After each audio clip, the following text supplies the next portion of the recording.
Saya sering menyertai paman saya itu dalam peninjauan ke berbagai tempat. Dan Pak Prawiro Wiharjo bukan saja memberikan pengetahuan di bidang pertanian secara teoritis kepada saya, melainkan juga lewat praktek.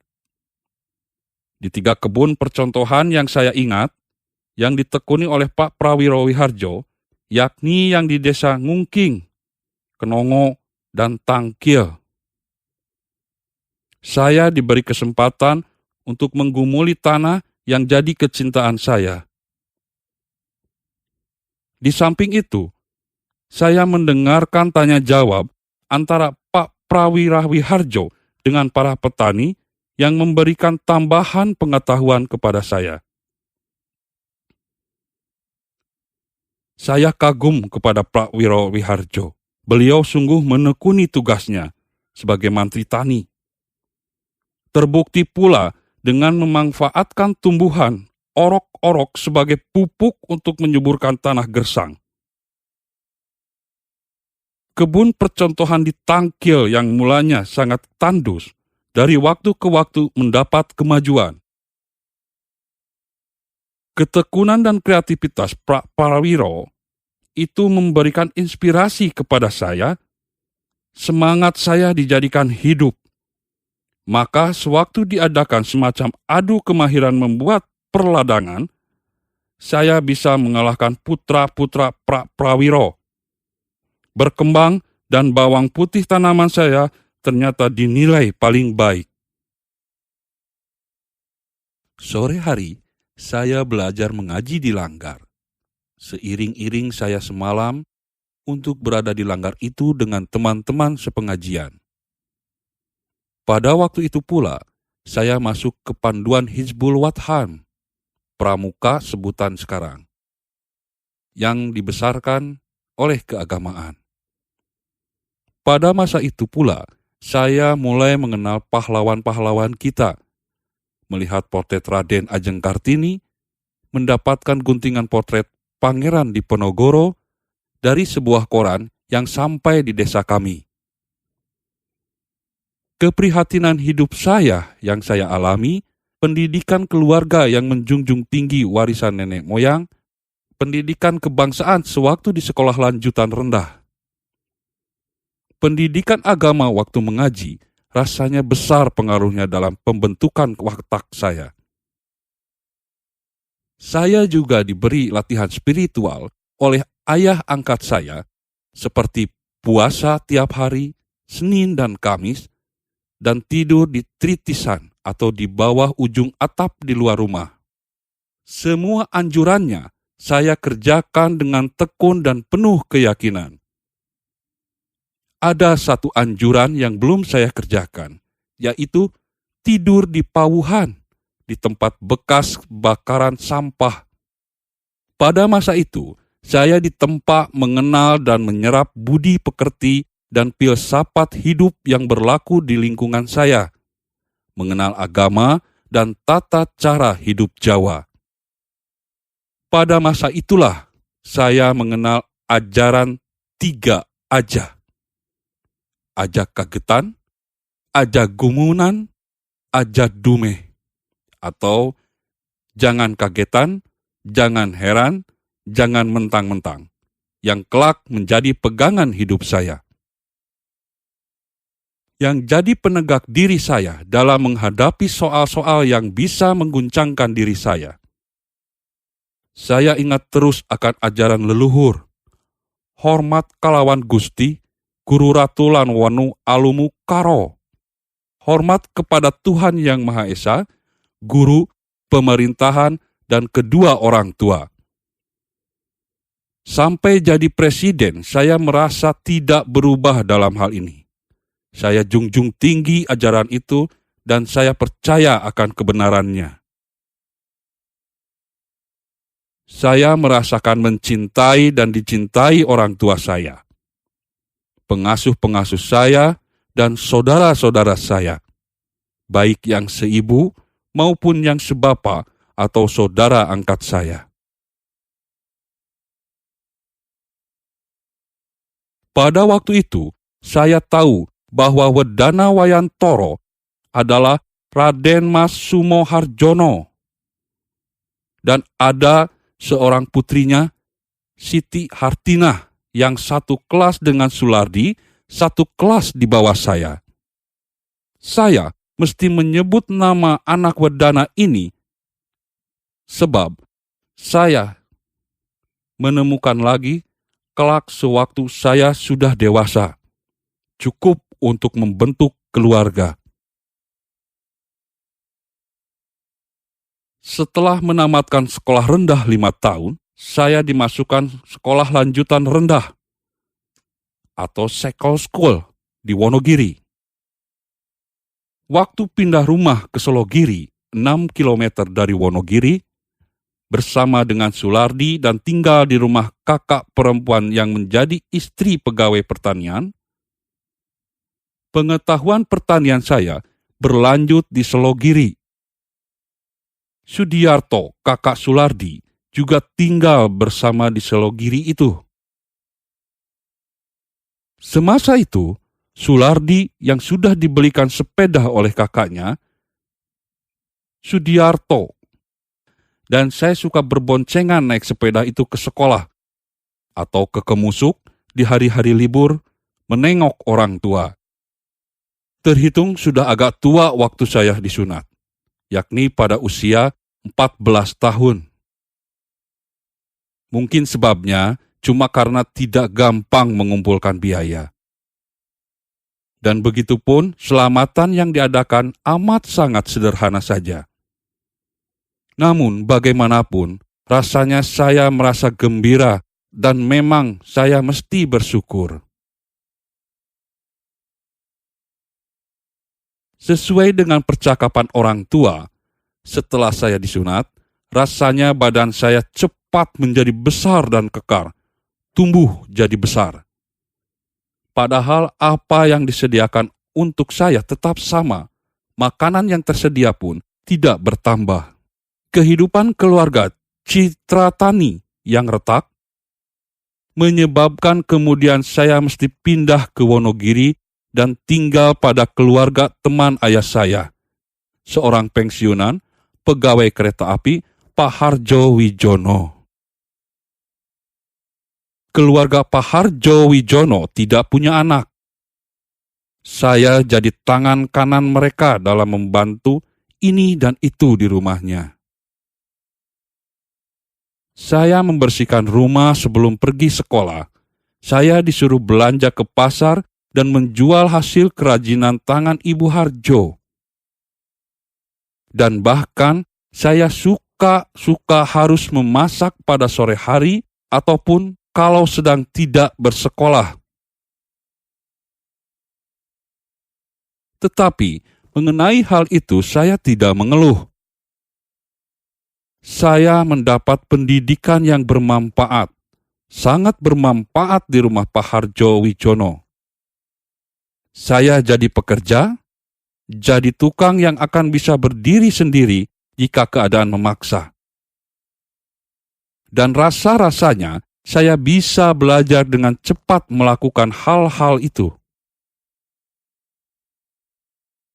Pada suatu waktu, saya mendapat perhatian dari seorang pemilik warung yang biasa menerima hasil kerajinan tangan Ibu Harjo untuk dijualkan. Pemilik warung itu mengajak saya untuk tinggal di rumahnya dan membantunya. Tetapi saya tahu diri, saya merasa tidak patut meninggalkan keluarga Harjo Wijono begitu saja. Walaupun ada harapan yang lebih cerah jika ikut dengan pemilik warung itu. Dan saya ingat kepada ayah saya, yang menitipkan saya kepada Pak Harjo. Saya tidak bisa melangkahi ayah saya. Di samping itu, saya mendapat kesenangan khusus bersama Pak Harjo. Ia adalah seorang pengikut Kiai Darjatmo yang setia. Kiai Darjatmo itu mubalik terkenal di Wonogiri waktu itu. Malahan, ia suka mengobati orang yang sakit dan dipercaya banyak orang dalam hal meramal. Saya masih bisa membayangkan keramahan Kiai Darjatmo, yang juga ofisir irigasi. Apabila Pak Harjo berkunjung kepada Kiai Darjatmo itu, saya suka dibawanya dan diizinkan mendengarkan tanya jawab mengenai agama antara kedua orang tua itu. Saya jadi bisa meresapkan ajaran filsafat hidup Pak Kiai Darjatmo itu. Saya mendengarkan penjelasan mengenai isi kitab Al-Quran. Saya mendapatkan pengertian mengenai apa itu sumadi dan apa itu kebatinan. Banyak orang terpikat oleh Pak Kiai Darjatmo yang alim, jujur, dan tidak suka melihat kecurangan berlaku di sekitarnya. Tetapi berapa lama sesudah kemerdekaan, Pak Darjatmo terpilih menjadi anggota Komite Nasional Indonesia atau KNI di Wonogiri dan dipercaya untuk memimpin di bidang kerohanian dalam perjuangan menghadapi Belanda pada waktu itu. Orang inilah pula yang sering saya kunjungi waktu saya menjadi komandan resimen di Salatiga. Saya merasa tertarik oleh cara Kiai Darjatmo itu dalam menjelaskan dan mengajarkan orang. Minat saya besar untuk sering mendengarkan Pak Kiai itu berbicara mengenai filsafat hidup. Rasa-rasanya Pak Kiai Darjatmo itu pun tertarik kepada saya. Maka kemudian, dengan seizin Pak Harjo, saya diizinkan kadang-kadang datang sendiri ke rumah Kiai Darjatmo yang letaknya tidak jauh dengan tempat tinggal Pak Harjo. Di Langgar, Kiai Darjatmo inilah mendengarkan secara langsung nasihat-nasihat diberikan oleh Kiai Darjatmo pada mereka yang memerlukan. Orang-orang terpelajar, pedagang, pegawai, maupun petani sampai bakul-bakul. Satu hal lagi yang saya kenang mengenai hidup saya di rumah Kiai Darjatmo ialah sewaktu saya diizinkan membantunya dalam membuat catatan atau resep obat-obatan tradisional yang diberikan sewaktu mengobati orang sakit. Nama obat-obatan yang ganjil, ramuan yang aneh, tanaman-tanaman yang langka, dan banyak terdapat di tengah-tengah kampung serta peringatan-peringatan saya tuliskan untuk orang-orang sakit. Yang kadang-kadang saya kerjakan hingga larut malam. Maka saya mengenal berbagai macam daun-daunan, akar-akaran, pohon-pohonan, rerumputan. Memang, Pak Darjatmo itu suka memberikan petunjuk apa yang mesti dimakan atau dioleskan dan apa larangan-larangannya. Bermacam orang datang meminta tolong kepada Pak Darjatmo. Dari hasil mulai yang sakit kulit, sakit panas, sampai kepada yang dipersoalkan perkawinan dan perceraian. Yang mendambakan anak, kesulitan dalam berdagang, urusan dengan pengusaha, yang merasa kemasukan setan, yang tertimpa oleh pemerasan orang ketiga, dan macam-macam lagi. Dan saya tahu dari dekat bahwa memang banyak di antara mereka yang meminta tolong itu, kemudian sembuh setelah mengikuti petunjuk Pak Darjatmo. Pada suatu waktu, berakhir juga hubungan saya dengan Pak Darjatmo. Saya kembali ke kampung asal, ke Musuk. Dari sana, saya pergi setiap hari ke Jogja naik sepeda untuk menyelesaikan pelajaran di sekolah Muhammadiyah. Saya terpaksa meninggalkan Wonogiri dan Langgar Kiai Darjatmo gara-gara peraturan sekolah yang mengharuskan muridnya memakai celana pendek dan bersepatu. Sedang orang tua saya tak mampu membelikan itu. Di Jogja, walaupun di kota, saya bersekolah pakai sarung atau kain, tidak bersepatu. Namun saya tidak merasa kikuk, karena saya tidak seorang diri yang demikian.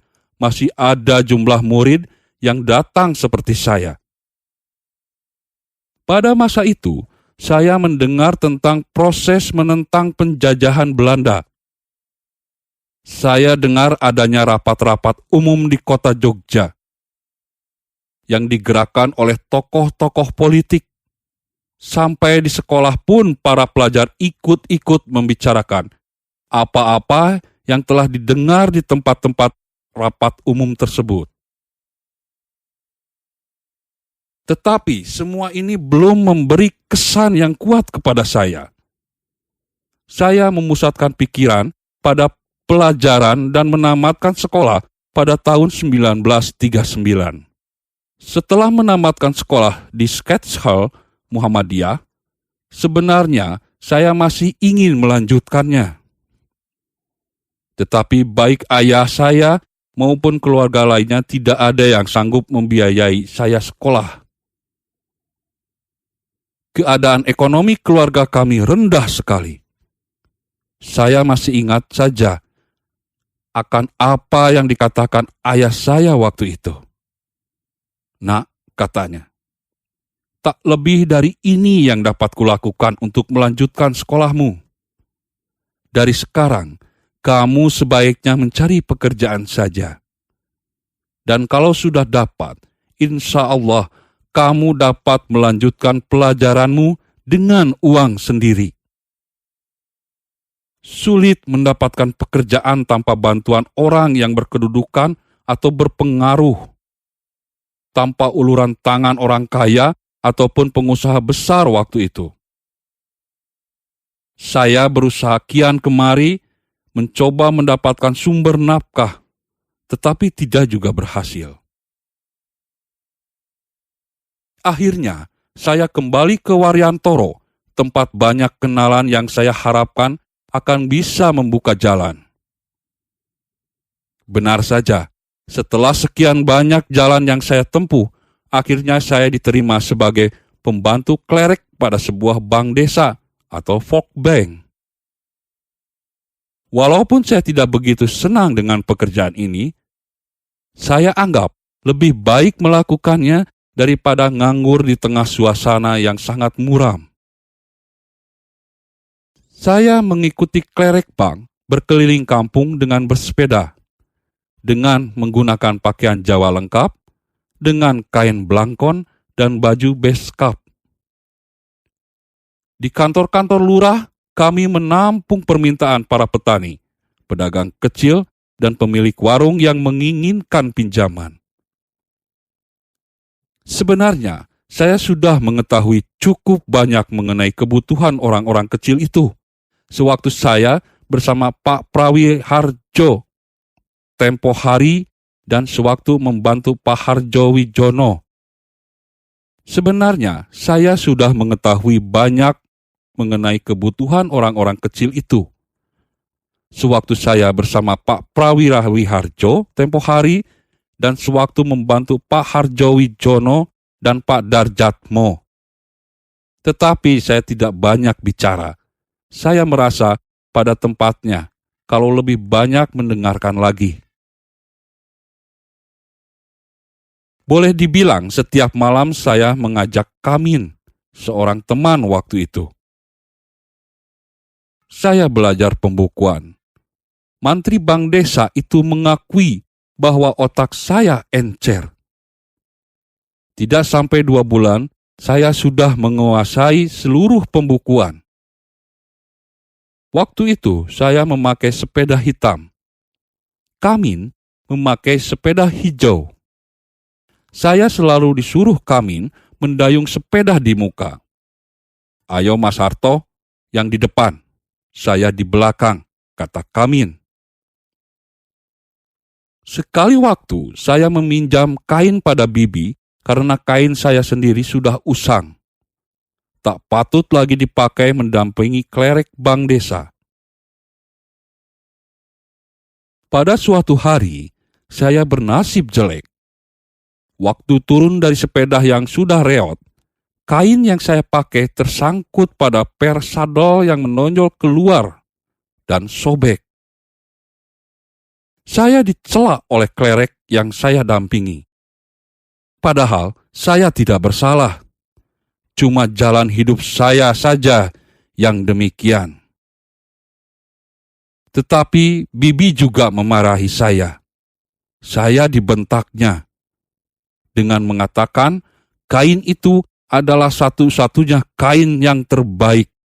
Tak ada lagi yang lain yang bisa diberikan. Sekalipun mungkin saja sebenarnya ia masih mau menolong saya. Dan kejadian ini merupakan perpisahan dengan tempat saya bekerja. Tidak begitu menyesal, sebab memang saya tidak mendapatkan kesenangan bekerja di sana. Cuma waktu berjabat tangan dengan Kamin, saya mesti menundukkan muka, terharu meninggalkannya. Saya menganggur lagi. Tetapi saya tidak putus asa.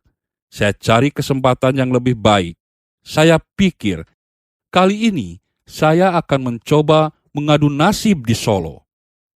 Saya benar-benar mendambakan pekerjaan apa saja, asal halal. Ada seorang teman yang menganjurkan untuk melamar ke Angkatan Laut Belanda. Tetapi lowongan yang ada di sana ialah sebagai juru masak. Saya pikir, biarlah itu nanti saya jadikan sebagai cadangan yang paling akhir. Di Solo pun ternyata tidak ada pekerjaan. Maka saya kembali ke Wuryantoro.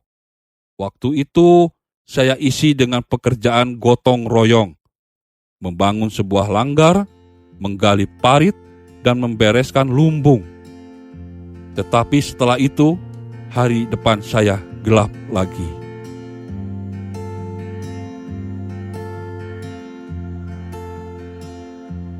Dengarkan bagian selanjutnya hanya di channel Dengar Buku.